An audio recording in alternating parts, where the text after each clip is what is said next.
Hello, welcome. It's Christopher Taylor with Sovereign Harmony here to do the November 2025 astrology. I can't believe it's already November. But here we are, finishing up what is numerologically a 9 year, which is the completion year. So we're heading to a 1 year, 2026, and I've been talking a lot about the Saturn-Neptune conjunction at 0 degrees Aries, the start of the zodiac in February of 2026. So 2026 definitely has this theme of brand new and launching point, starting over on a societal level in a lot of ways. And what we're doing now in these last waning months of this 9 year, lots of cleansing, clearing, coming to some clear awarenesses, okay, for what needs to be recognized, released, etc. So we can make room for what is coming. Okay, so this is the list of some things that are active here in November. So we've got, quite a few things going on, especially like Mercury retrograde, for example. It'll retrograde November 9th to November 29th. So it's going to be the zone of the zodiac, wherever that falls in your chart, from 20 degrees Scorpio to 6 degrees Sagittarius. So that 16-degree portion of the zodiac. And so we're in that as far as Mercury is concerned now. Mercury is in that zone as we speak. It's in the shadow zone, we call that. So it's past 20 degrees Scorpio, but it hasn't quite reached 6 degrees Sagittarius, where it will be on November 9th when it turns retrograde. Okay, so we've been in the shadow for a few days now. Today is October 28th, I believe. Yes, it is Tuesday, October 28th. And so we're about a week into Mercury into its shadow. It'll be in the shadow through about mid-December. Okay, so the entire month of November, we're in the Mercury shadow, and the entirety of the retrograde itself will happen within the calendar month of November. We'll also have a theme going on. The first thing I have on this list is Jupiter trining Saturn at approximately 25 degrees of each sign. So it's Jupiter in Cancer, Saturn in Pisces. It starts here tomorrow, October 29th, and it'll end December 5th. So entirely within the Mercury retrograde shadow zone, we have this Jupiter trine Saturn. So we're going to talk about that first. So we'll highlight that, go over to the chart. And so here is that Jupiter, close to 25 degrees Cancer, Saturn at about 26. So they're meeting, when they meet up, it's pretty much at 25 degrees plus or minus. Doesn't really matter how exact that is. But anyway, you can see those both there, Jupiter and there's Saturn in Pisces. Okay. And what we have going on is this parade of personal planets. So the personal planets are actually the moon I didn't highlight there, but it's the moon, Mercury, Mars, Sun, and Venus. And all of these are making what's called a grand trine to that trine between Jupiter and Saturn. Okay. So it's all big water sign trine, grand water trine, we call it. And all these planets are moving through Scorpio. So it's that deep, really deep underwater kind of energy that we're dealing with here. So in reality, the moon that has started here on Friday, so that would have been the 24th, Friday, October 24th, we had the moon form that grand trine very quickly. It only take, a couple hours or so, it was there. And then that was followed on Friday and Saturday, the 24th, 25th, with Mercury forming that grand trine.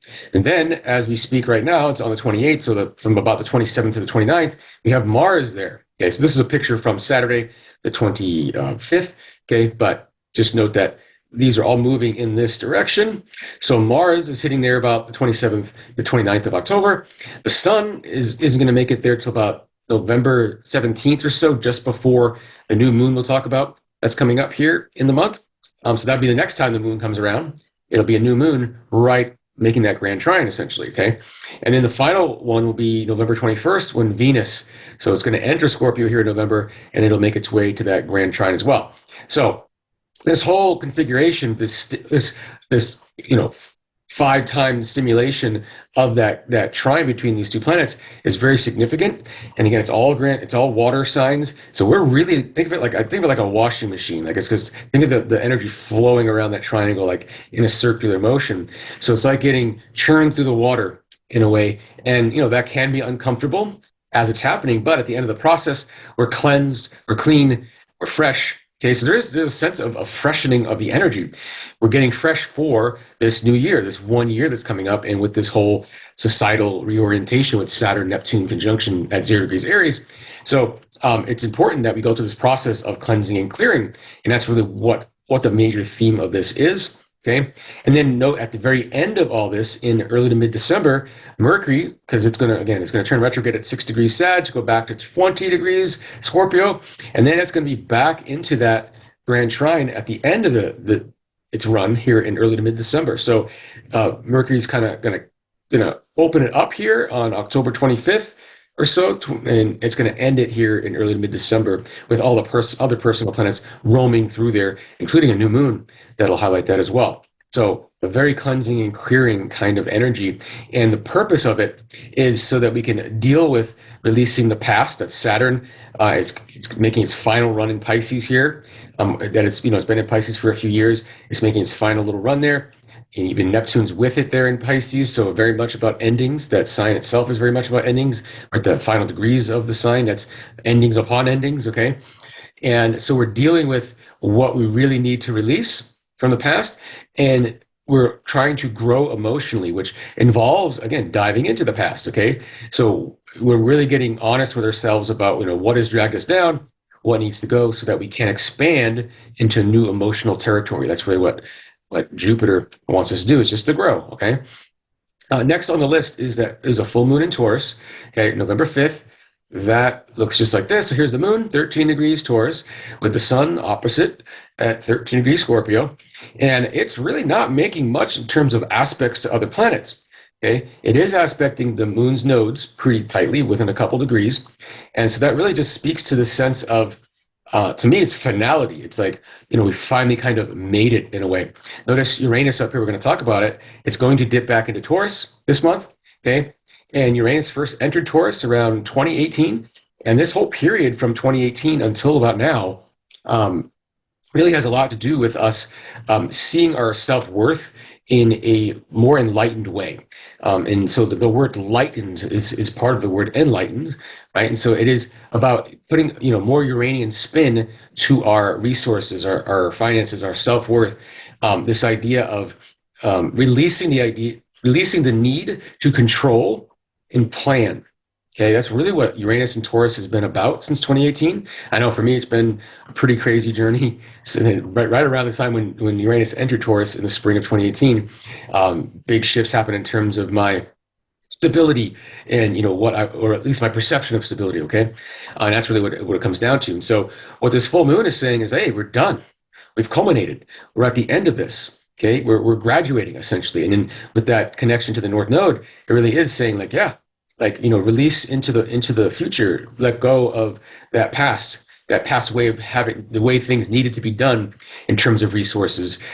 So looking at how we earn money in a whole different way, looking at what we do with that money in a whole different way. So we're kind of graduating on a certain level when it comes to that, but we'll get back to Uranus and Taurus in a minute. I did want to highlight Venus because it's the ruler of Taurus, and it is making an aspect. It's opposing Chiron, and it is squaring Jupiter. So this Jupiter-Chiron square has been active most of October. It's going to come back in December, and that has a lot to do with emotional growth through vulnerability. Okay, and what's interesting is that Chiron has been in Aries since about the same time that Uranus entered Taurus, and so that has had a lot to do with getting at those wounds when it comes to self-sufficiency and sovereignty and the capability to get things done as ourselves and not having to be something else, for example, to earn it or to be worthy. Okay, so a kind of a double theme that are both on their way out here in the next months or so, and so that's being highlighted with Venus there. So what this is saying to me is, as we're in this graduation process, there might be opportunities that just come through this month that we would have, say, like pre-2018, for example, but even recently, say no to, because it's a little unstable, a little uncertain, a little bit like, this is out of my comfort zone. But there's a sense of growing through that vulnerability, growing through that idea that we can't, and just kind of like opening our hearts to the idea that, hey, maybe I can, maybe this can work, okay? So look for those kind of opportunities that would fall out of our comfort zone, but because of the growth we've had, they're now kind of ready for us, and we're ready for it, okay? Next on the list, I want to just lump these three things in together. So we just talked about Uranus turning back into Taurus. That will happen on the 7th. Then Mercury turns retrograde a couple days later on the 9th at 6 degrees Sag. And we'll have Jupiter turning retrograde at 25 degrees Cancer. So that's while Jupiter is in that trine to Saturn in Pisces, like we said before. So here are those here. So this is Mercury, 6 degrees Sag, going retrograde. There's Uranus backing into Taurus at 29 degrees. It'll move back, I think, to like 27 or so degrees, I believe. And then there's Jupiter turning retrograde at 25 degrees Cancer. Now, I highlighted Mars here with it as well, because Mercury and Mars joined each other in Scorpio here just last week, okay? And they're going to join each other again right after this retrograde. So Mercury goes retrograde on the 9th. I think it's on the 12th, November 12th. That's when Mars, because it's moving in this direction, it will catch up to Mercury at about 6 degrees, right as, Mercury's going to be moving pretty slowly at that time, barely starting to backtrack, but they'll meet with each other right around 6 degrees of Sagittarius. So they met with each other at the start of when Mercury entered its shadow for its retrograde, and that was on October 21st. And they're going to meet up again right as Mercury turns retrograde. So they're working together in a lot of ways. Like Mercury's kind of setting things up for Mars. Mars is action. Mercury is thoughts and ideas. Okay, so it's kind of being led by the ideas and the thoughts, and then the action comes in to replace it as well. So Mars has been following the steps of Mercury. Then it's going to, pass Mercury as Mercury goes backwards. They'll meet up again in Capricorn actually in January, but that'll be a little ways off. We'll talk about that in January. Next on the list is the new moon in Scorpio. So I mentioned this earlier. This is kind of part of that grand trine thing going on. So we have the Saturn-Jupiter trine at 25 degrees, Cancer and Pisces, like we talked about. And we've already had, Mercury come through once. This is going to be its second time making that grand trine as it's with the new moon. So it's going to be Mercury with the moon and sun all at 28 degrees or so of Scorpio. And, just within a few days of that, they're making that exact grand trine to Jupiter and Saturn. But in this case, it's also pulling in, Uranus fresh into Taurus for its final run. Again, its final run into Taurus. So this is really all this depth and this clearing and this that we're having. We're also having some epiphanies about what thoughts in our heads have always prevented us or made us think that we were limited in certain ways. Okay, because now Uranus is coming in and say, hey, think of Taurus themes in a new way. Think of resources. Think of abundance in a new way. And this new moon kind of helps us start that new phase. Okay, and it's locked in with this as a grand trine with Saturn and Jupiter. So it is part of that growth process, that emotional growth, and it's part of that facing the past and letting it go. What are those past restrictions that we had on ourselves? It's time to let those go, because really we're anchoring in something brand new that's based on what we're uncovering. Okay, so we're digging deep and we're taking what we find with us. Okay, there's some treasure there. Think of it like that. And now we're going to, apply ourselves in the world in new ways that reflect that treasure we've discovered, essentially. Okay. I also highlighted Neptune in there because it is at 29 degrees where it's going to be through January. So this is a nice little, again, ending upon endings kind of thing that's perfect for the end of a 9-year that we're here with the last couple months of it as we speak. Okay. Then the final thing we'll look at is both Saturn and Mercury turning direct within a couple days of each other. What's interesting is that Jupiter turned retrograde within a couple days of Mercury turning retrograde, and then as Mercury turns direct, we have Saturn turning direct. Okay, so there's almost like we're going into the depths here with the turning backwards and the retrograde in the first half of the month, and in the second half of the month, as we leave the month, now it's time to go forward. Okay, go forward with what we have. So there's Saturn turning direct, and it's still in that trine to Jupiter. Okay, and then there's Mercury turning direct, and notice that really all three of them are within a few degrees of that grand trine with each other. Okay, so that it's going to become more exact. So within a few days of Mercury turning direct, so in early December, like I said before, it will make its final exact trine to that, but it's within an orb of that grand trine as it goes direct. So there is a sense of the end of the month. If we do dive in, if we do let the lessons we've learned over the past many years since 2018, really with both Chiron and Aries and Uranus entering Taurus in their endings now, if we come face to face with that and approach life and make decisions in a way that is more healed and in a way that is more open to what we can now consider stability, security, safety, and those kind of things, there's a sense that the month closes out with this kind of new phase. So we're going to be almost getting to the new year, and we're getting to that new year as kind of clean, as cleansed versions of ourselves with new awarenesses and clarity that we didn't have before, or that we weren't willing to face before. And then with the new sense of that we're because of that, we're now growing. We're able to grow in the way that we want to emotionally. Jupiter turning retrograde where it is, it's basically we've gone, we pushed as far as we can in terms of what we want to do for emotional growth. Now it's time to integrate that as part of the retrograde. So that pretty much wraps it up. That's that list. Again, we're within the Jupiter Saturn trine for the entire month of November, with it starting in October, ending in December. The entire Mercury retrograde shadow is upon us as well. We've got our full moon in Taurus. We've got our new moon in Scorpio. The full moon is on the 5th. New moon is on the 19th. We've got Mercury going retrograde at 6 degrees Sag within a couple of days of Jupiter turning retrograde. And then when it turns direct at 20 degrees Scorpio, it'll be turning direct with Saturn in Pisces. So themes, cleansing, clarity, and ultimately growth. So thanks for joining me.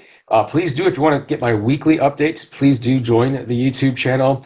I put those up every week. If you're on Instagram, TikTok, Facebook, you're also going to get those as well. And if you want semi-daily posts of what's going on, please do join my Facebook. That's the best place to get those.